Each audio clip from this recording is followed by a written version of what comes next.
Hello, happy Easter. So the project this week that I'm proposing is to work with drawing and then painting the head, a head. I've sent you out some photographs of my daughter Inez, who is happy to be your model, but you might have your own model. What I'm going to demonstrate is working from the photograph or photographs of Inez. I'm going to do a drawing, talk you through drawing the head, and then use the drawing and the photograph to start a painting, and try and make some points really about working with the head, the face, the features, and also the process of drawing in a certain way and applying that thinking to the painting. So I did send you some pictures of Augustus John's drawings, and I can't remember who the other person was, but there was another artist and a Dodd Proctor painting. So try and relate what I'm doing to some of those. So Augustus John's drawings are wonderful because they're very fluid pencil drawings. I think I tend to get you to work in charcoal, but today I'm going to work with pencil because you may only have pencils, or it's just quite nice to look at the way of working with pencil. So I've got a HB pencil, some cartridge paper. I've put Inez's photograph a little bit further away, so the photograph has come out life size more or less, and I haven't put it too close. I've got it on a chair here, and I'm going to start, as I would very often get you to do, with some kind of outline. I hope this is going to come out okay on the video, because I'm not pressing too hard at the beginning, because I think that's the way to work with pencil. Ideally, you don't do too much rubbing out with pencil, because I think it can just smudge and be a bit annoying. So I've started with just outlining, not too heavily, her hair, her neck and her ear, and then I'm coming around the other side of the face and getting an outline there and down to some neck and shoulders. But I haven't pressed hard because I'm not sure about any of these lines yet. And then I've found a bit of a line across the brow here. I'm doing that approach of not lifting the pencil off the page. So it's just one line, but it is a provisional line, and it won't be until I've got a few lines down for all the features. So I've come from the eyebrow, down the nose to the tip of the nose here, and then down the philtrum to the top lip. As I say, I hope this comes out on the film because I haven't pressed too hard, but that's the point of this stage, is that you don't press too hard so that you can find things. So philtrum, upper lip and down to the chin. And then I think I should get back up to the eyebrows and find some sort of line for the eyelash. Again, it's a bit provisional, but because I've got a 3/4 view of the eye, that line of the eyelash goes up and then it drops a bit more sharply here. And it goes up there and drops more sharply there to give me a 3/4 view of the eye.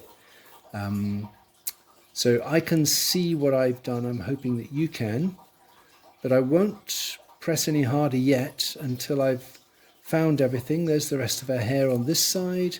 That's the edge of the eye socket. That's the edge of the forehead. I think the size of the hair is okay. Because I'm holding my board, I can't stand back.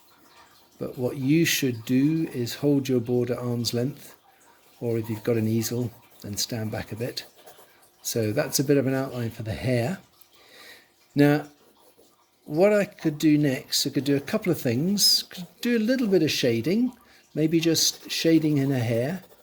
Again, not too dark. This is a HB pencil, so it's not going to go that dark. But it's quite useful to get a pattern of dark shapes in the hair. And then this side of her face, this bit of her forehead is in shadow, and all of that side of her face is more or less in shadow. I did take these photographs with reasonable contrast to help you and fill in that hair there and fill in her top. But that's just a fairly loose hatching. There are also a few shadows around the eyes over here and here, and maybe I should just shade in something dark for the pupil and the iris, like that. So it's a little bit more approximate, giving her slightly starey eyes. Okay, so that's my first stage. When I look at that now, I feel like her forehead's a little bit too big, and I might have made this distance too small with the eyes a bit low. So what I think I should do is understand that, take note of it, and I'm going to raise this eyebrow a little bit more. so that the eyelash should be about there. There we go. Just raise that slightly more. Now, again, I'm not sure how much you can see, but what I would do next is to strengthen a lot of this. So maybe I just go back over some of that outline and be ready to change it. You know, if when I go back it doesn't seem to be the right length, or so really repeating the whole process, but this time now pressing a little bit harder. So that's where the eyebrow is. I've gone the eyebrow down, along the eyebrow, and then out here along the edge of the nose to where the tip of the nose is there. Find a nostril in here. So those first lines that I put down, I'm adjusting them. I'm changing my mind about where they are because I can see a little bit better. They've been provisional and they're a guide to the relationship from one to the next. And so I can make some changes. I should really have talked to you a little bit about some of these features, but I've been trying to work out my drawing to make my drawing correct. So let's say some things about the features then.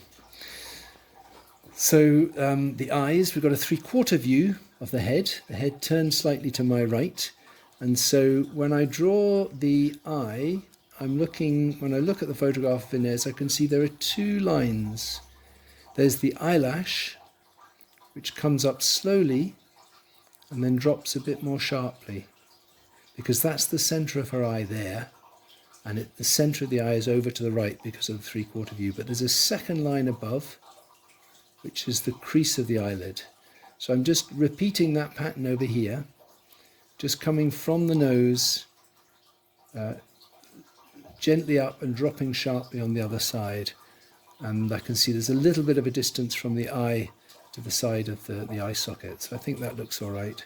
Her eye itself, pupil and iris, are slightly elliptical, a bit like that, and are cropped at the top by the eyelash and at the bottom by the lower lid.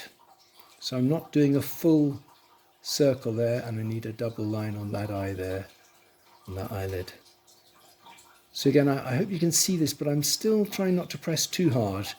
I just want to make my points about the view of the eye, but also not make it too strong. But I will fill in the pupil a bit more strongly there. So that's the eyes facing in that direction. The nose, I began the nose by going from this eyebrow, coming down to the bridge of the nose and finding a line here along the edge of the nose, and then coming out at the tip of the nose. Now, if my light was different, I can see there's a bit of a line of light here in the photograph. That's really where the front of the nose meets the side. This other line here is partly the other edge, but also it's a curving edge. So I'm seeing something of the other side of the nose. But maybe the thing to emphasize is this circular area here is basically the tip of her nose. And there's no harm in putting a circle there. Then her nostril, the opening of the nostril is about there, and the back of the nostril is somewhere here, this sort of curve at the back of the nostril. And the eyebrow coming in there a bit further, thicker in the middle, going straight across and then dropping down at that point where the temple is. So I'm going to put a bit of a plane there for the temple. The philtrum at the centre of the nose, connecting the nose to the mouth and lining up with the shape of the top lip. The V shape is a bit like that there, I think. And because of a 3/4 view of the mouth, we're seeing all of this left side of the mouth in its full length, but the right side is very foreshortened. So if that's a gentle slope up like the eyelid, this is a sharper slope down. And there's a line between the lips, so there's the middle of the mouth, and that coming out then to the corner of the mouth about there. And often it's good to accentuate middle and corners. And there's the lower lip and the philtrum, and the centre of the mouth should line up with the notch below the lower lip and the centre of the chin. So I've got myself a little bit mixed up between a process of gradually building things up and trying to explain things to you, because really what I would like to do, a little bit like the Augustus John drawing, is to have some areas which are tonal, like the hair, the things I see that are dark when I look with my eyes half closed, some areas of shadow, like this side of the face. And again, I'm just doing a diagonal hatching. If I don't want it to be too textured, I can do those hatches close together. And then some of these other shadows around the eye. And then what I want to do is just add little accents. So this isn't the last thing I'm going to do to this drawing, which is a little bit unfinished, but to make the point about the process of gradually darkening things and then accentuating very particular points, like here, the eyelash on that side. Much of the eye could be a bit darker. And we've got a little bit of a shadow below the lower lid there. So that's a bit stronger now, and I want to balance that over here, accentuating this pupil, accentuating this eyelash, pupil and iris, and also accentuating the nostril there. The other side of the philtrum, and that mouth should be a bit bigger. And the central line of between the lips, the centre of the lower lip. So I hope I'm demonstrating that reasonably well. I'm choosing certain things just to accentuate a bit of the lower lash there as well, the eyebrow. And it's just these small accents that really make things stand out and often bring the face to life.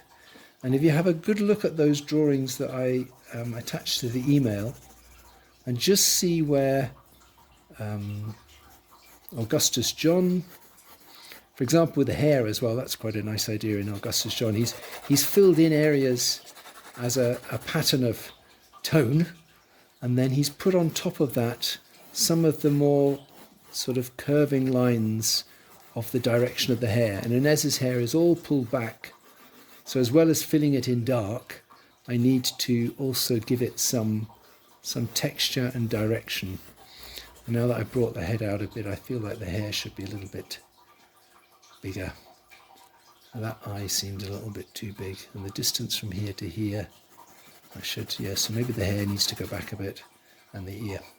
So I think I'm going to pause here, because this was a little bit of a lesson reminding you about the shape of features, suggesting that if you work, especially in pencil, that you gradually build up your drawing from fainter lines, which you'll check from a distance to see that they're in the right place, and then put on areas of tone, shading, looking with your eyes half closed, and these photographs hopefully have got a reasonable pattern of shadow, and then finding places, particularly within the features, where you accentuate certain lines, eyebrows, eyelash, pupil, iris, nostril, upper lip and line of the mouth.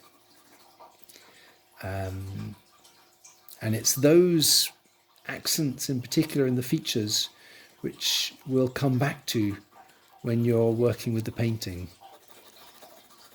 So let me stop there and see what happens next. So I've set myself up to paint. I've got the drawing that I did, the pencil drawing I did from the photograph, and I'm going to work just on this bit of this canvas board. I'm going to work in oils. I know some of you don't have oil paints, or you might not even have paint, so I'll try and make some suggestions about how you could work in a similar way.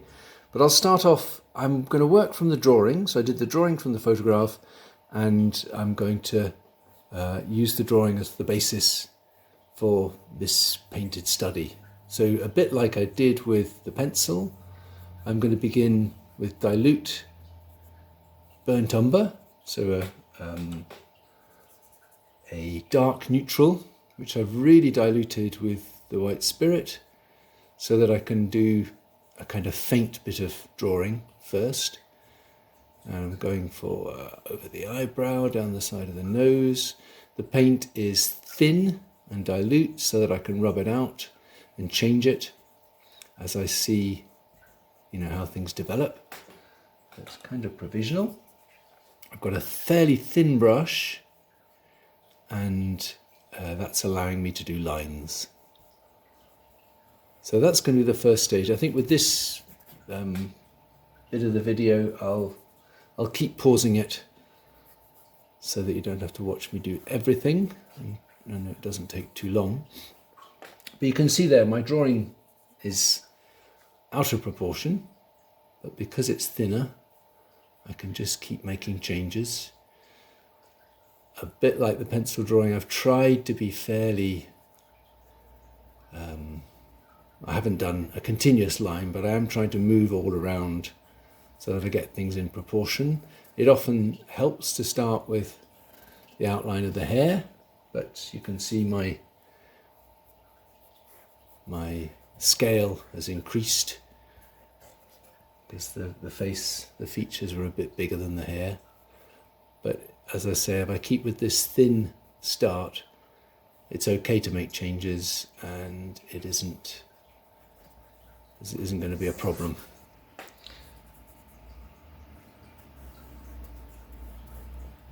So that would be my start.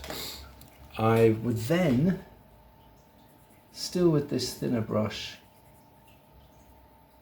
if I'm happy enough with where things are, just accentuate a little bit. In particular places, the eyebrow, maybe the line of the eyelash. And as I tried, and the pupil, and as I pointed out when I was making the drawing, these are points that towards the end of the process you'll be redefining, re-emphasizing. And working with oil paint, it's quite good actually to get some of these points, these accents, in early on so that you can work around them. But what I'll be trying to demonstrate and get you to do, if you're working in oil or even in another medium, is finding a way of putting in these accents, these important points in the features, in the hair, accentuating them at the beginning, and then having some process whereby you can lose things a little bit. You might paint around some of those dark marks, but let them get a little bit lost when you block in, and later on in the process you'll go back to them and you will strengthen them, and it'll be that last bit of drawing that you do, or later drawing in colour, that really brings out depth and might bring out a likeness as well. I'll pause there. So I'll just show you my palette. I've pre-mixed some colours. I've attached to the email that this video link has come on one of my sheets with suggestions for mixtures, for skin colours, and seeing the features viewed from different angles. There's also a sheet with a sort of step-by-step head study that I did in the studio recently. Pre-mix my colours, and I'm going to start as is shown on the sort of step-by-step sheet. Start actually with some hair. So I've made a warm dark, and I'm just going to hatch in the hair. So I'm working with a much bigger brush now, and I'm just hatching the paint on. It's a kind of blocking in. It's very loose because, again, to think of those of you who haven't necessarily got paint, if you can have a process whereby you draw out, then you block in a bit of colour, and then you go back to refining, defining, only gradually. as your painting or your mixed media piece evolves. So I've blocked in a bit of hair. I also made some background colour. So I've worked on white, and it can be quite helpful just to get rid of that white.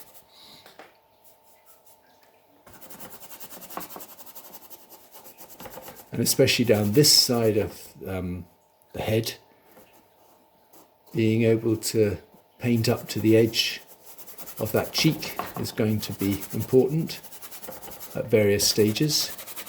And just to reduce the impact of the white will allow you to see the colours that you're working with more easily. Now I can see that's a bit shiny on the easel for you watching. And we'll pause again just while I change. So then, having done the hair and a little bit of background, I've made a shadow colour, and looking at my drawing, it was this side, right side of the face, that had most of the shadow. So now you see, because I'm painting over some of my original drawing, I'm going to lose some of that, and that's okay. But I'm doing a fairly kind of hatched, open mark for putting on this shadow pattern. So it's not completely solid, not completely flat, but those places where I observed some shadow in the drawing, I'm going to block that in with my shadow colours. Okay, and then clean my brush and dry it. And then I've got a lighter colour which I think is a bit too bright. I'll lighten that a little bit more.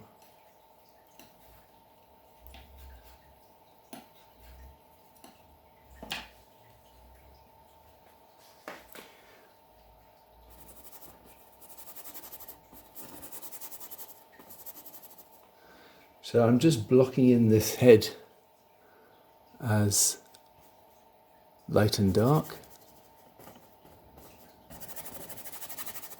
by hatching the paint on. There's going to be a certain amount of mixing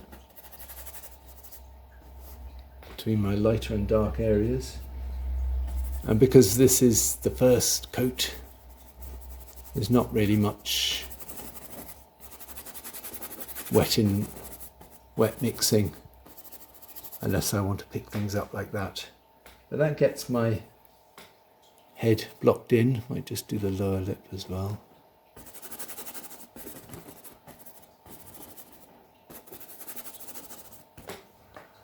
So that's just a simple pattern of light and shade. I could have gone a little bit into the eyelid here, and I'll get a new colour for the mouth. So as well as the light and shadow, I also made a warm mid-tone, which again I'm adjusting slightly. I don't want it to be too hot.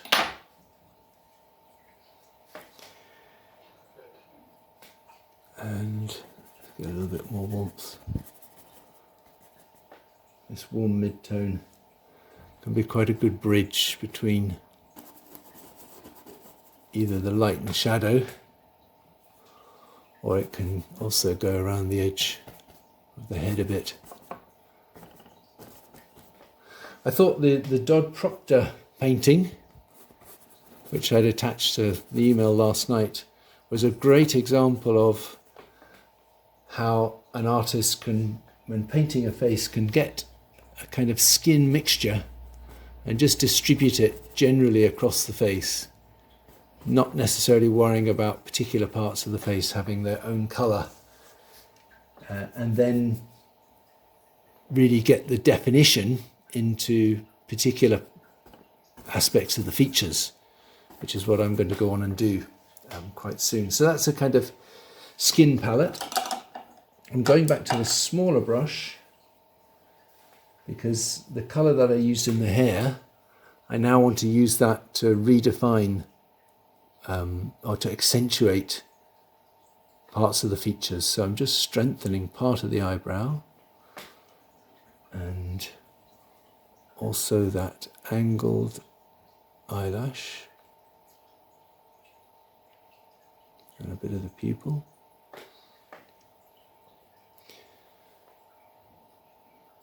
And because some of that got a little bit lost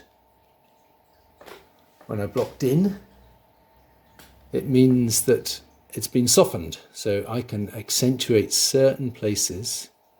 And as I said, these are the places that I accentuated in my pencil drawing. So the pupil, the eyelash, the opening of the nostril, maybe a mark over there. I need to work on the nose a bit. And the corner in the centre of the mouth. And you can see that that starts to bring out more definition. And I might also do some, with the hair, to get the edge of the hair.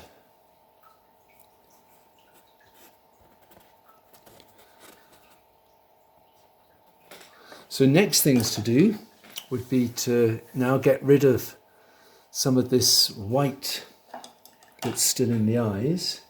So I should make a white for the eyes, and I could also start to darken some of these shadows.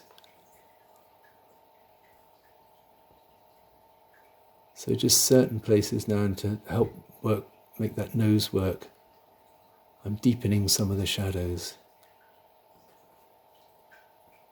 And now the paint is wet, so it really is wet into wet. And if I want to keep that contrast of the wet into wet, then I might need to float the paint a bit, hold the brush on its side, so that I control how much the paint mixes. And a little bit of a shadow under that eye. So I'll pause again just while I make up a white of the eye colour. So I've made a grey for the whites of the eyes, because I don't want them to be white. I want to get rid of that white for now.